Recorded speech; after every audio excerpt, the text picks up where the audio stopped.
ओम श्री गणेशाय नम नमस्कार बंधुगण आपण मानकु आम यूट्यूब चैनल को बहुत बहुत स्वागत।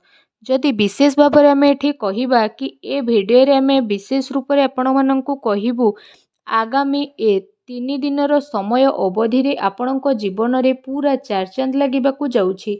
आपणक पई जदि विशेष भाव में कहिबु किपरि ए समय रहिबो केउ सब जिनिस रे आपणक विशेष रूप से फायदा मिलिबो केउ सबु जिनिसरे आपनको सावधानता रखिबाकु पड़िबो आपणकर लव लाइफ क्यारियर किपरि रहिबो बिजनेस व्यापार किपरि रहिबो एवं स्वास्थ्यर किछि महत्वपूर्ण इनफॉरमेशन मध्ये आमे आपण माननकु भिडियो रे देबु। आ भिडियो शेष रे आमे किछि उपाय विषय रे मध्ये कहिबु जहा द्वारा आपण ए समय अवधि को आहुरी अधिक भल और मंगलदायक करि परिबे। आगो को वीडियो आरंभ करबा पूर्वरु आमर आपनकु रिक्वेस्ट कि जदि आपण हमर ए चैनल नुआ आछंती चैनल को सब्सक्राइब करंतु सांगरे नोटिफिकेशन बेल को मध्य ऑन करि दियंतु जहा द्वारा समय समय रे सह नुआ नुआ वीडियो रो नोटिफिकेशन आपण माननकु सर्वप्रथमे पहुंची जिवो। तो आसंतु जानिबा किपरि रहिबो आपणक पई विशेष भाबरे ए 3 दिनर स्थिति। जदि विशेष भाव में कहबा कि सबुठारु प्रथमे कि कौन आपणक पई ए दिन रे विशेष रूप से पॉजिटिव रहिबा पई जाउछि। जदि आमे विशेष भाव में कहबा जदि आपण व्यवसाय करूछंती किंबा जदि आपण चाकरी कोठी करूछंती तो निवेश पई मध्य आपणको भल अवसर प्राप्त होई जिवो। यह आपणकर आर्थिक निवेश पई बहुत ही भल रहिबो जहा द्वारा आपणको आर्थिक लाभ प्राप्त हेबार बहुत भल अवसर प्राप्त मध्य होई जिवो। भाग्य भल साथ देव काम कार्य रे भल सफलता मध्य आपणको प्राप्त होई जिवो। ता सहित चल अचल संपत्ति दृष्टि निवेश करिबा आपणक पई विशेष रूप से बहुत ही भल साब्यस्त हेबो। सेथिपई समय आउ परिस्थिति को देखि निवेशर मध्य अवसर बा तलासी आपण नहीं जातु जहा द्वारा आपणको सफलता निहाती प्राप्त हेबो। आउ आर्थिक स्थिति मध्य आपणकर काफी मजबूत होई जिवो। ता सहित कोनोसी अप्रत्याशित आय बा शायद कौनसी प्रोब्लेम रे आपण फसी पारंती ए आयर भल भाव में प्रयोग करंतु जहा द्वारा कौनसी यात्रा बा एमिति किछि गतिविधि रे जोठी आपणकर उद्देश्य अस्पष्ट रहिबो विचार को लोक माननको कुहंतु जहा आपणक दिमाग रे रहिछि। सेथिपई जरूर भाव में रिसर्च करंतु निज आखपाखर लोकंक सह मिसंतु निजर वरिष्ठों को प्रभावित करने पाई शब्दर निपुणतार प्रयोग मध्य करंतु निजर क्यारियर को बढ़ेबा आउ किछि पैसा भरा योजना बा रणनीति बनैबा पाई यह गोटे शानदार समय रहिबो। आपणकर साथी एवं सहयोगी एबे आपणकर स्थिति को जानिबे रचनात्मक कार्य प्रति मध्य आपणकर विशेष रूप से रुचि बढ़िबो। ए अवसर अवश्य लाभ उठांतु नुआ भाव में काम करिबार मौका को हाथ जीवाकू दियंतु नहीं। निजर रचनात्मकता द्वारा निजर घर को खूबसूरत बनै पारिबे। निजर कार्य क्षमतार अन्य को आपण विशेष भाव में प्रभावित करिबे। कार्य क्षेत्र में लाभर विशेष जोग रही आकस्मिक धन लाभ मध्य समय आपनको विशेष रूप से होई पारे। आसंतु जानिबा आपनको पई कोन नेगेटिव रहिबो।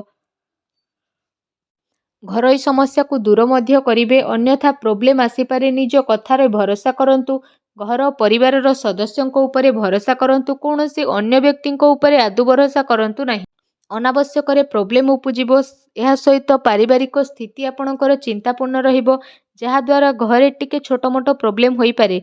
सेथिपई घर और परिवार रे आपसिक सामंजस्य बनै रखिबा पई चेष्टा करंतु जणे आउ जनक उपरे भरोसा करिकी सबु काम को करंतु निजर दायित्व को निभेइबार पूर्ण प्रयास करिकी आपण माता पितांकर संबंध को मधुर बनै रखिबा पई चेष्टा करंतु।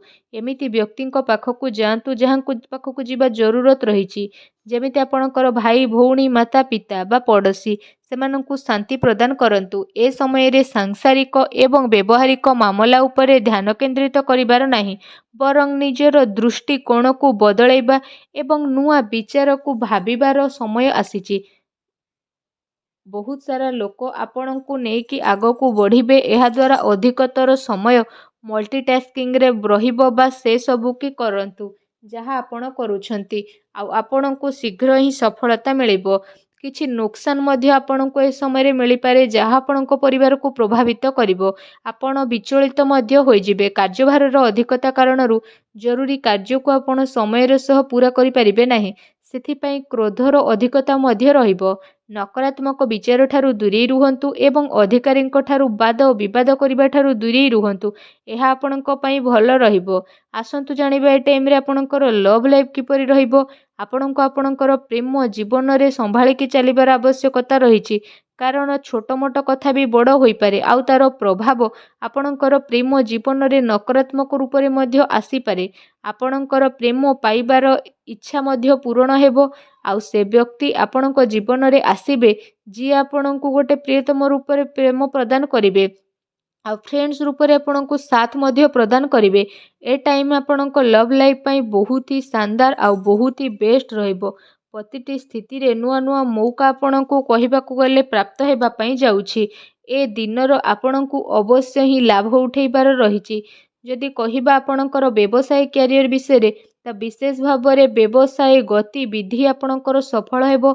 କାରବାରରେ ବିଶେଷ ଭାବରେ ଧନଲାଭର ସ୍ଥିତି ରହିଛି। ପ୍ରପର୍ଟି ସେୟାର ବଜାରରେ ବିଶେଷ ଭାବରେ ନିବେଶ କରିବା ଆପଣଙ୍କ ପାଇଁ ଲାଭଦାୟକ ରହିବ। ଅନାବଶ୍ୟକ ଖର୍ଚ୍ଚର ଅଧିକତା ରହିବ ଯାହାର କଣ୍ଟ୍ରୋଲ କରିବାର ଆବଶ୍ୟକତା ରହିଛି। ଏହା ସହ ଚାକିରି କରୁଥିବା ବ୍ୟକ୍ତିବିଶେଷଙ୍କ ପାଇଁ ଏ ଦିନ ବହୁତ ଭଲ ରହିବ। ବିଦ୍ୟାର୍ଥୀଙ୍କ ପାଇଁ ଟାଇମିଂ ମିଲାଜୁଲା ରହିବା ପାଇଁ ଯାଉଛି। ତ ଯଦି କହିବା ଆପଣଙ୍କ ପାଇଁ ବିଶେଷ ଭାବରେ ବ୍ୟାପାର ସମ୍ବନ୍ଧିତ କୌଣସି ଯାତ୍ରାରେ ଯିବାର ଯୋଗ ବନୁଛି।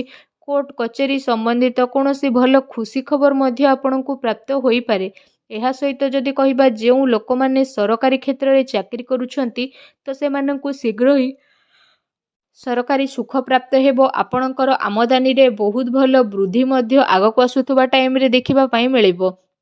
ତା ସହିତ ସମୟ ଆପଣଙ୍କ କ୍ୟାରିୟର ପାଇଁ ବହୁତ ହି ଅନୁକୂଳ ରହିବ ଆଉ ଆପଣଙ୍କୁ ସରକାରୀ କ୍ଷେତ୍ରରେ କାଫି ଫାଇଦା ମଧ୍ୟ ହେବ। ଆପଣ ଆପଣଙ୍କର କାର୍ଯ୍ୟ ପାଇଁ ସ୍ୱୟଂ ଉପରେ ଭରସା କରିକି ରହିବାକୁ ପଡ଼ିବ। ବେରୋଜଗାରଙ୍କୁ ରୋଜଗାର ନୂଆ ଅବସର ମଧ୍ୟ ପ୍ରାପ୍ତ ହେବ। ବ୍ୟାପାର ଧନ୍ଦାରେ ବହୁତ ଭଲ ଲାଭ ମିଳିବାର ସମ୍ଭାବନା ରହିଛି। କିନ୍ତୁ ଅନାବଶ୍ୟକ ଖର୍ଚ୍ଚର ଯେହେତୁ ଅଧିକତା ରହିବ ତେଣୁ ଟିକେ ସାବଧାନ ରୁହନ୍ତୁ। ଯଦି କହିବା ଏ ସମୟରେ ଆପଣଙ୍କ ସ୍ୱାସ୍ଥ୍ୟ କିପରି ରହିବ ତ ସ୍ୱାସ୍ଥ୍ୟରେ କୌଣସି ପ୍ରକାରର ସ୍ୱାସ୍ଥ୍ୟ ରିଲେଟେଡ୍ ଗମ୍ଭୀର ସମସ୍ୟାର ସାମ୍ନା କରିବା ପାଇଁ ବିଶେଷ ରୂପରେ ପଡ଼ିପାରେ। ସେଥିପାଇଁ କୌଣସି ପ୍ରକାରର ସ୍ୱାସ୍ଥ୍ୟ ସମ୍ବନ୍ଧିତ ସମସ୍ୟା ଉତ୍ପନ୍ନ ହେବା ଦ୍ୱାରା ସମୟ ପୂର୍ବରୁ ଉପଚାର କରିବାର ବହୁତ ଭଲ ଆବଶ୍ୟକତା ରହିଛି। ଯାହାଦ୍ୱାରା ସମୟ ଥାଉ ଥାଉ କୌଣସି ବି ବଡ଼ ପ୍ରୋବ୍ଲେମରୁ ଆପଣ ବାହାରକୁ ବାହାରି ପାରିବେ। ସାବଧାନ ରୁହନ୍ତୁ। ଏଥିପାଇଁ ଆପଣ ନିଜର ଖାଦ୍ୟପେୟ ଉପରେ ବିଶେଷ ଧ୍ୟାନ ଦିଅନ୍ତୁ। ତା ସହିତ ନିଜ ସ୍ୱାସ୍ଥ୍ୟକୁ ଆହୁରି ଅଧିକ ଭଲ ରଖିବା ପାଇଁ ଆପଣ ପ୍ରତ୍ୟେକ ଦିନ ଯୋଗ କରନ୍ତୁ, ବ୍ୟାୟାମ କରନ୍ତୁ ଏବଂ ସୁସ୍ଥ ରୁହନ୍ତୁ। ଆସନ୍ତୁ ଜାଣିବା ଆପଣଙ୍କ ପାଇଁ କ'ଣ ବିଶେଷ ଉପାୟ ରହିଛି। ଯଦି ବିଶେଷ ଉପାୟ ବିଷୟରେ କହିବା ସ୍ନାନ ଆଦି ଆପଣ କରିସାରିବା ପରେ ବିଶେଷ ଭାବରେ ବହୁତ ହିଁ ପ୍ରେମ ପୂର୍ବକ ସାବୁଦାନାର କ୍ଷୀରି ବନାନ୍ତୁ ଆଉ ସେ କ୍ଷୀରିରେ ଆପଣ ଚିନି ବଦଳରେ ମିଶ୍ରି ମିଶାନ୍ତୁ। ଯେବେ ଏ କ୍ଷୀରିଟି ପ୍ରସ୍ତୁତ ହୋଇଯିବ ସେଥିରେ ଆପଣ ଅଳ୍ପ ଟିକେ କେଶର ପକାନ୍ତୁ ଆଉ ତାପରେ ଆପଣ ସେ କ୍ଷୀରିଟିକୁ ନେଇ ସବୁଠାରୁ ପ୍ରଥମେ ମା ଲକ୍ଷ୍ମୀଙ୍କୁ ଭୋଗ ଲଗାନ୍ତୁ। ଏହାପରେ ଆପଣ ସେ କ୍ଷୀରିକୁ ମା ଲକ୍ଷ୍ମୀଙ୍କ ଆଗରେ ରଖିକି ଘର ପରିବାରରେ ବାଣ୍ଟି ଦିଅନ୍ତୁ।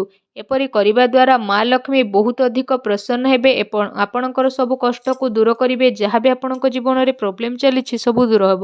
ଭିଡ଼ିଓଟି କେମିତି ଲାଗିଲା କମେଣ୍ଟ କରିକି ଜଣାଇବେ। ଚ୍ୟାନେଲରେ ନ ଆସିଥିଲେ ଚ୍ୟାନେଲକୁ ସବସ୍କ୍ରାଇବ୍ କରିବେ। ଧନ୍ୟବାଦ।